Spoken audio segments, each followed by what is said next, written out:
Hey guys, it's me, and today I'm here with a new video for you guys, and yes, it has been a minute since I actually sat down to film an actual video for you guys. It's probably been about 2-ish weeks and whatnot, and I know I just posted a video on Wednesday. This video is going up on Friday. It better be going up on Friday, editing me.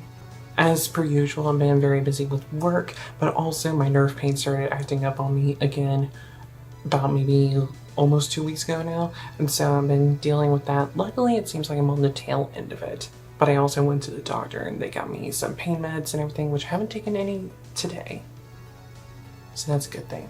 Now tomorrow, that might change because I go back to work tomorrow. If you guys saw the topic of this video, we are going to be talking about my personal top 10 favorite songs from Eurovision 2025 today. This is going to be a bit of a controversial video. I already know it. There are gonna be some people coming at me with fucking pitchforks and whatnot because there's some songs on here that even I am aware that there are songs on my top 10 that should not be on my top 10. But this is my personal favorites. These are songs that have spoken to me, that I love and that I enjoy, even though I am most 100% certain that at least 2 of these songs that are on here are not gonna qualify. I am very well aware of that, but I don't care because I love them, and that's why they are here. They spoke to me, they make me feel things, and that's why they are here. This is a pretty solid year for Eurovision. I wouldn't say that it's nearly as strong as last year, but there are still a lot of good songs this year. But that's the thing though. There's a lot of good songs this year. There's only about a handful of songs that I'm like, oh, this is amazing. This is amazing. And there are probably like 2 amazing songs that could have made it onto my top 10 that aren't here, and it's just simply because they don't resonate with me just as much, but I am fully aware of the fact that they earn like top 10, if not winning quality for the competition this year. Again, this is like personal tastes and preferences coming through very, very strong here. So please be civil with me, because again, I know I am going to be a controversial hot take in this video. I know, I am very much aware. So before we start talking about these songs and whatnot, I do want to go ahead and do my typical intro, which is if you guys are new here to my channel, don't forget to hit subscribe. And also while you're down there, definitely give this video a thumbs up because that'll help me out a lot. All my links are down in the description box below, which are the links to my Twitter, Instagram, and my beauty, fashion, lifestyle channels. So definitely check me out on those places if you're interested. And let's get started. Okay. So first thing I want to talk about are some honorable mentions. These are some songs that didn't make it onto my top 10 that I still really enjoy this year. And so I want to actually sit down and talk to you guys about these and just briefly talk about them, touch on them. These are songs that I really enjoy. They're not necessarily favorites. They're just songs that I just really enjoy. Or they were very close to making it to my top 10. And we'll start out with talking about that particular song here because I know that this is like the song to win this year. When it comes to the fandom is fully in love with the song, and I fully understand, and it has started to grow on me. But from the very beginning though, I wasn't that into it. I am not gonna lie. But like I said, it's grown on me very recently. But it's because of the fact that it's grown on me very recently that it's not in my top 10. But I'm still highly aware of the fact that this is a contender to win the competition this year. And excuse the train that you're about to hear in the background. It's gonna be Albania. Yes, Albania's entry this year, which is by Skondra Electronica? I do not know how you pronounce their name. I am just a little white boy from the southeastern US, as you guys are probably well aware of at this point. Yeah, I know this is probably the most controversial song to not be in my top 10. I know, especially because I am a person who usually roots for Albania just about every single year. And especially when they have a really good song, I'm not rooting for them. It took a long time for this song to grow on me, and because of that, that's why it's not in my top 10, but I still thoroughly like the song. I think it's a great song, and I know that it has winning capabilities. I am very well aware of this. I am aware of my own hypocrisy, okay? I am well aware of it. I can admit that, okay? And who knows, it can be a situation with kind of like what last year, I wasn't really that into Portugal's entry, but once the semifinals happened, I was fully on board. Or I think it was the year before with Armenia's entry with, what was that song called? Future Lover. With Future Lover, I wasn't that into it from the beginning, but after seeing it during the semifinals and the grand final, 100% on board. 100% on board. I also really like Lithuania's entry this year. I really love a good, like, moody, almost grungy kind of song, and I also really enjoy the choirs in it. I think it's nice. I think it's a cool song. Croatia's entry this year is fun, it's interesting, it's spooky. Not gonna lie, it's kind of cringy at times, and I'm just like a little too like on the nose of being like, ew, we're being edgy. But at the same time though, I do think it's kind of fun. I also like the UK's entry this year. I think it's a cute little song. It's fun. It's not high up on my list, but if it's on, I'll listen to it. I think it's fun and cute. Yeah. Belgium's entry is really cute. It's fun. It's a vibe. I wish his voice was just a little bit stronger. His voice is a little too pretty for this song. If it had more grit to it, I would probably love it even more. Lastly, two songs that we're going to touch on real quick for the honorable mentions. I know I'm giving a lot of love to songs this year, but like I said, this is a pretty good year. And these songs both have similar vibes to them, and that's going to be Finland and Australia. So Finland, I really love because it's just a good time. It's a good time about sexual liberation. It's a great time and everything. It's fun. It's camp. Again, good time. Australia is in a similar vein. It's not about sexual liberation, but there's a lot of sexual innuendos. But it makes me really, really uncomfortable, but I also just really, really love it. It gives himbo energy, and I am 100% here for it. Love it, 100% without a doubt. 10 out of 10 would recommend. It's not on my top 10, but I would definitely recommend it. Alrighty, so now let's actually start talking about my top 10 favorite songs of the competition this year. And I guess I'll start out by talking about the entries that I don't think are going to qualify, but they're still in my top 10 anyways because I love them. So yeah. Also, by the way, this is not in any particular order. I will save my favorite song for this year for last. I will do that, but all my other favorites though, they're just gonna be thrown in random order. Well, actually no, I'll leave my top 5 to be the last 5 entries and then my favorite being the last one. We'll do that instead. But the first set of songs that are on my top 10 that I don't think is gonna qualify, and this is the one that beat out Albania, mind you, for making it onto my top 10.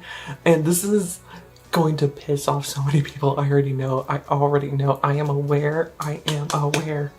Leave me alone. Let me enjoy my things. It's gonna be Denmark with their song Hallucination by Sissal.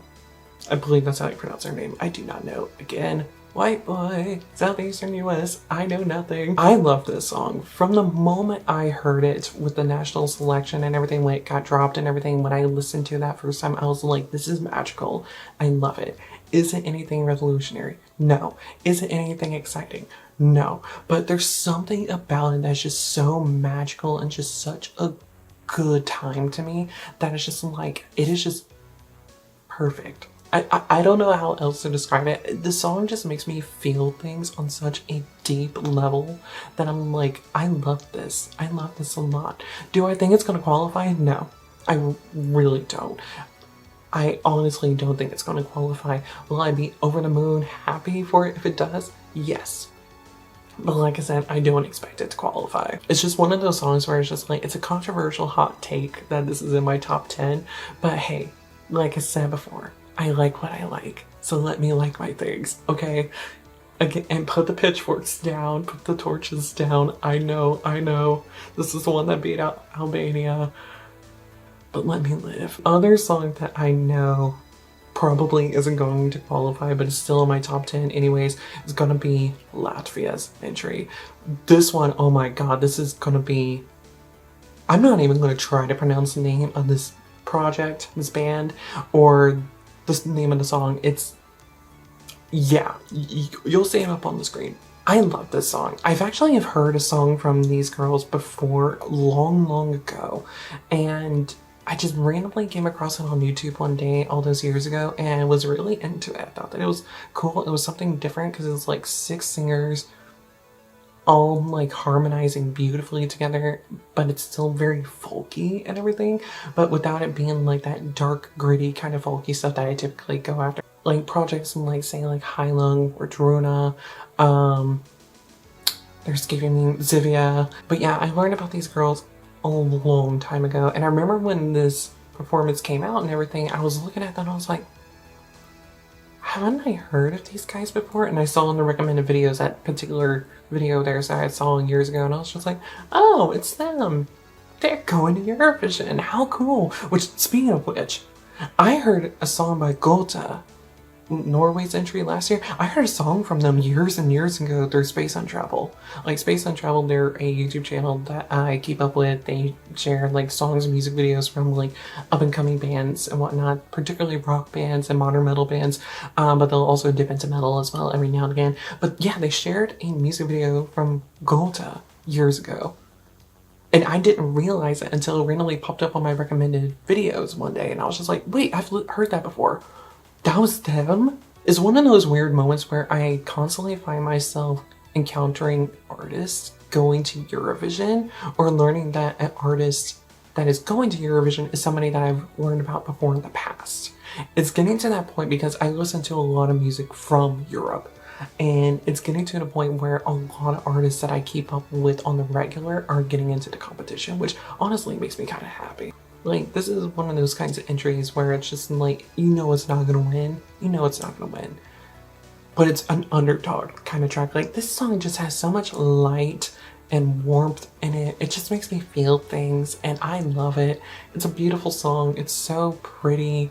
Like, it just kind of takes me back to my childhood a little bit for whatever reason. I don't know why. It just makes me think of like being a kid and being into like fantasy films growing up and that type of stuff. And I'm in love with it. It's beautiful, it's lovely, it's pretty, and I just can't get enough of it. These next 3 songs, they're not in my top 5, but I still really enjoy them. So let's go ahead and start out with talking about Ukraine. So Ukraine is an entry that I am really into this year. I'm usually always into Ukraine's entries. I love Ukrainian pop music and Ukrainian music in general. As you guys know, a big part of my channel is reacting to Ukrainian pop artists, or at least it was in the early days of this channel. I haven't really dug deep into the Ukrainian pop music world and Ukrainian music world as of late, and that's mostly because of time constraints and whatnot. That being said, I did react to some of Ginger's latest music videos, which I really enjoyed them. Actually, I think they just put out a new music video, I think. Their entry this year is called Bird of Prey by Ziferblat. Again, I'm hoping I'm pronouncing that correctly. This is another kind of song that's like fairly nostalgic to me. Like, it just sounds like something that I would have grown up listening to. Like, for those of you who live in the Metro Atlanta area, or probably even like the central to northern Georgia area, I guess you could say, all my dad ever listens to is the radio station 97.1 The Rock. I mean, not The Rock. 97.1 The River. That's what the station is called. It's a classic rock station, and that's all my dad ever listens to, and it very much has like a 60s, 70s rock kind of flair to it, but it also has some like modern bits to it too, which I really enjoy. Like, it's just a really unique song, which is something that Ukraine does really well each year, is sending something that can really stand out amongst the competition, which is probably a big part of the reason why they have qualified consistently for like, what is it, like the past nearly 20 years they have qualified every year. It just goes to show you just like how much of a powerhouse Ukraine are and how good they are at selecting entries for the competition. I really like it. This is an artist that I hadn't heard of before the competition, and so I'm curious about possibly checking out more from them. Let me know if you guys enjoy their stuff. I'll definitely check out more from them based on your recommendations, because again, always am down to check out new Ukrainian artists.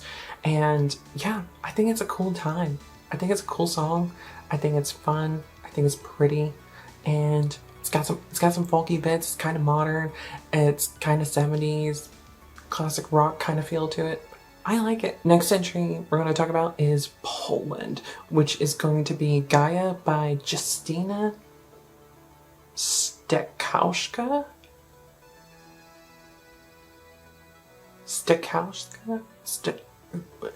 I don't know. It's very Polish. From the jump when this song started, when I was watching the national performance of it, I was like, I am into this. I am into this. I am very, very into this. And I still am very into this to this day. I will say this, the live performance does this song so much more justice than the studio cut. I feel like the studio version just doesn't show off that grit in her voice like the live performances do, which I really love and enjoy.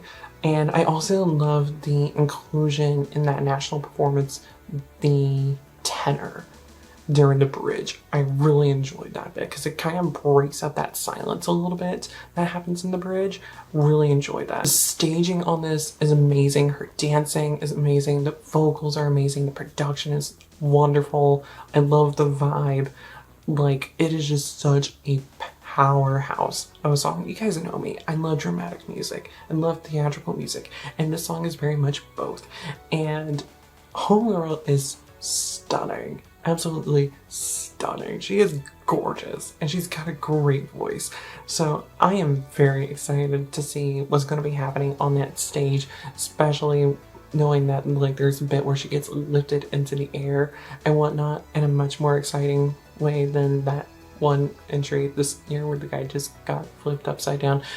I don't remember who he represents. All that I know is that the song is extremely depressing and I'm not here for it. And then the last song that we're going to talk about before we get into my top 5 is going to be Estonia, which is Espresso Macchiato by Tommy Cash. I've known of Tommy Cash for many years now. I don't really listen to his music, but I learned about him years ago. And if I'm not mistaken, isn't he Russian?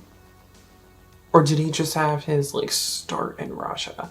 Because I could have sworn that he was a Russian artist. His stuff was weird back then. Like all the thing that is permanently burned into my brain is like in one of his music videos, there's this woman with her legs spread open and his face is her crotch.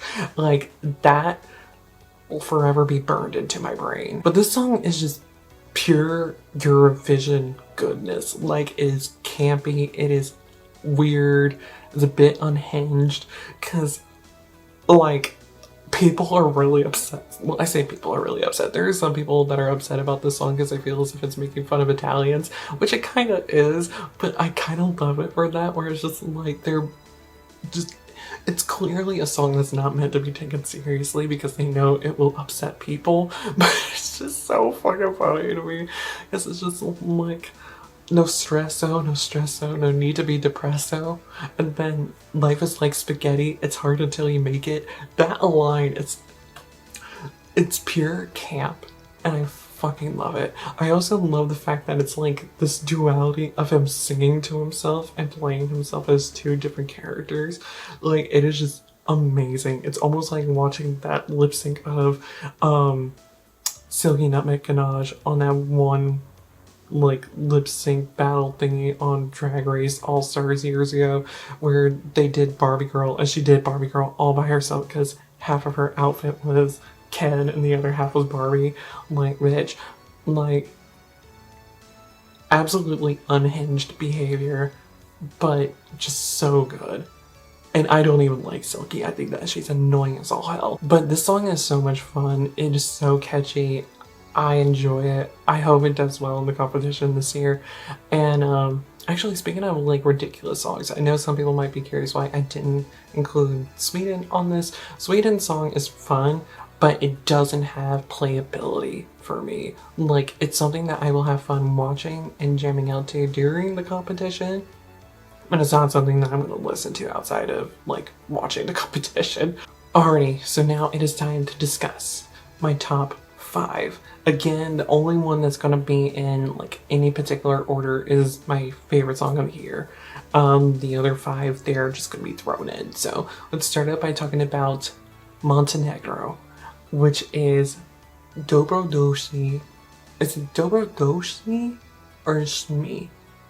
I don't know. I don't know. Montenegrese is a language that I am just now beginning to be exposed to, and it's because of this song. It's by Nina Žižić. Again, I'm hoping I'm pronouncing her name correctly. So good. It is so good. This is one of those songs where it's just like too good for the competition. It sounds like a Bond theme. It is just theatrical. It's beautiful.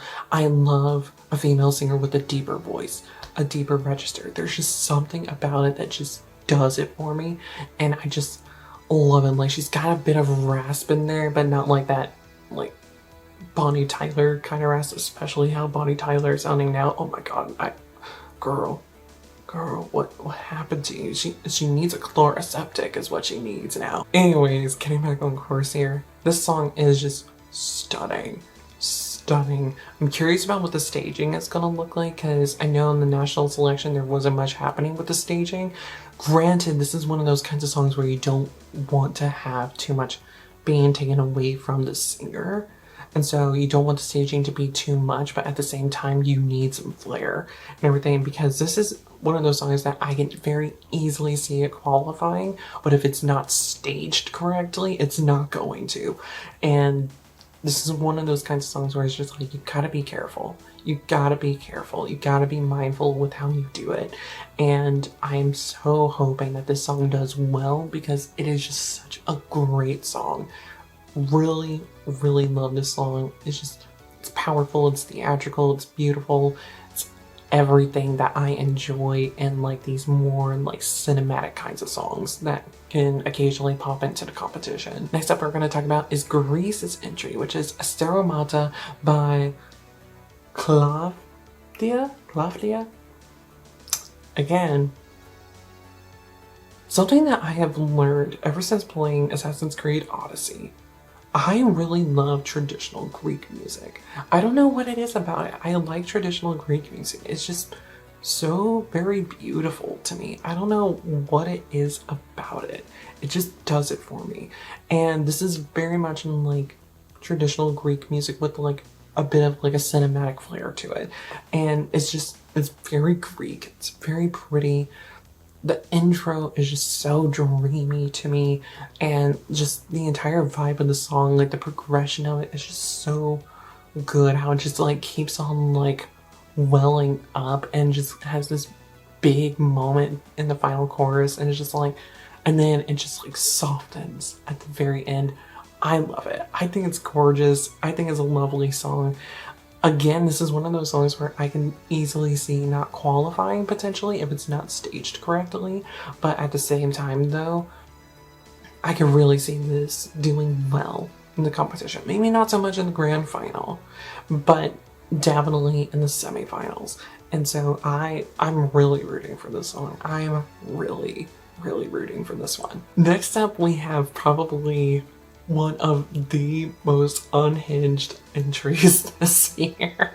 When I heard this song, I started crying with laughter because of how unhinged it was when that first chorus hit, and that is Ireland's entry with Laika Party by Emmy. Like, when I read the title for this, I was just like, Laika Party, like, okay, is this like, is Laika maybe in like an Irish word or something like that? No, the song is about Laika, the dog that Russia sent into space. How the song starts out, I was just like, oh, this seems like a nice little song about this little girl that's in school and everything. She dreams of going to outer space and everything. I'm like, oh, this is cute. And then the chorus hits, and then it's just like, oh my god, this is about Laika the dog. Because the first line of the chorus is, I hope Laika never died and she spins around still. And when that happened, that's when I started crying laughing, because it immediately hit me like what the song is about. And it is just so unhinged. It is so out there and crazy.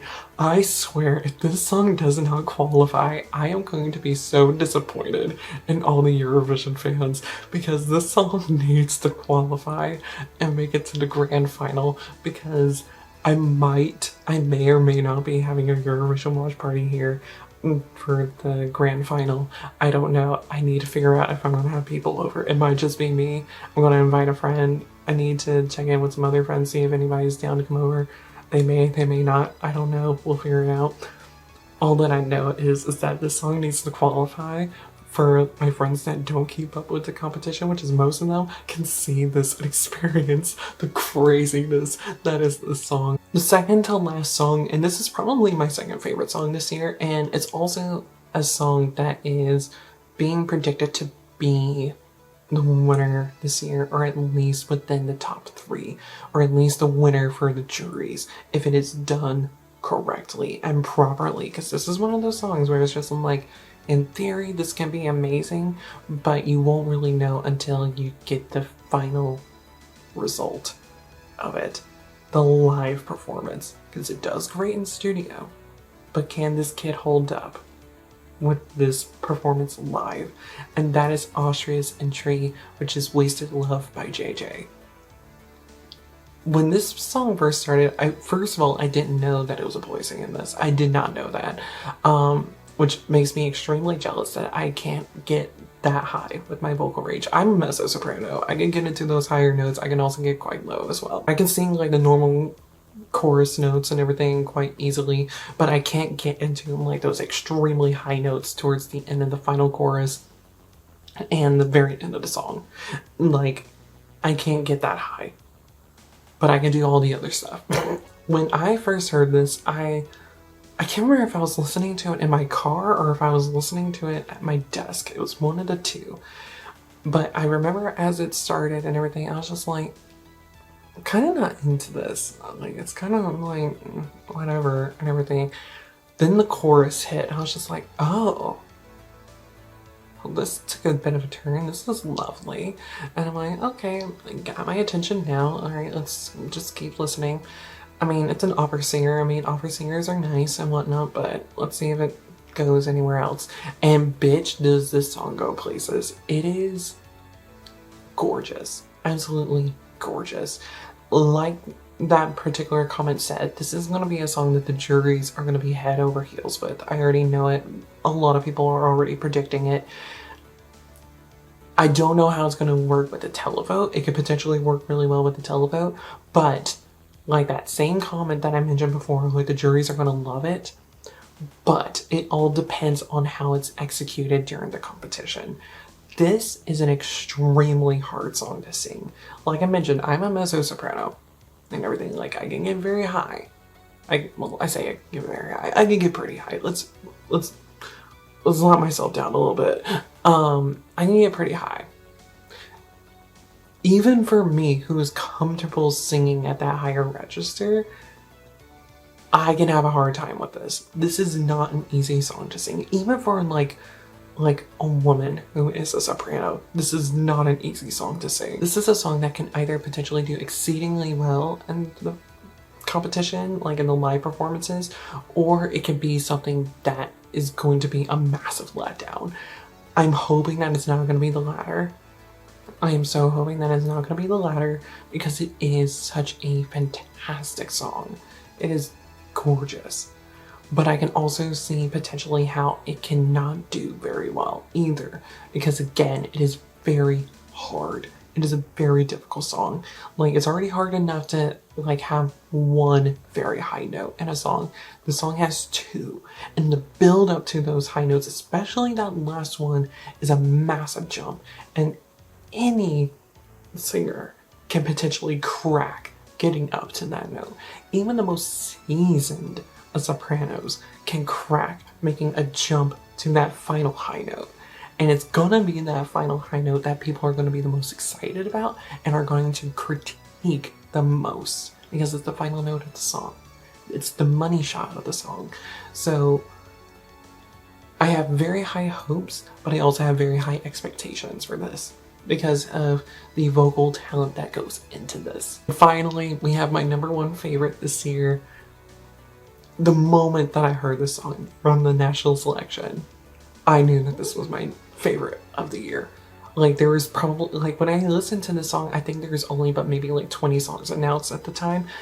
From that point forward, I knew that this was my song of the year. It is Malta, which it is now called Serving, by Miriana Conte, but I will forever call it Conte. because that is the version of the song that I have on my Eurovision playlist, and the version that I will be singing here in my room watching the semi-final, and wherever it is that I am watching the grand final, whether it be in this room or in the living room, I will be singing Conte, just as I'm sure as the entire crowd in Switzerland are going to be singing as well. People are going to be screaming it. Hell, people are probably going to be saying cunt instead. I would not be surprised if they say that instead. When it first started out, I was just like, okay, it's just like a cute slice of pop and everything.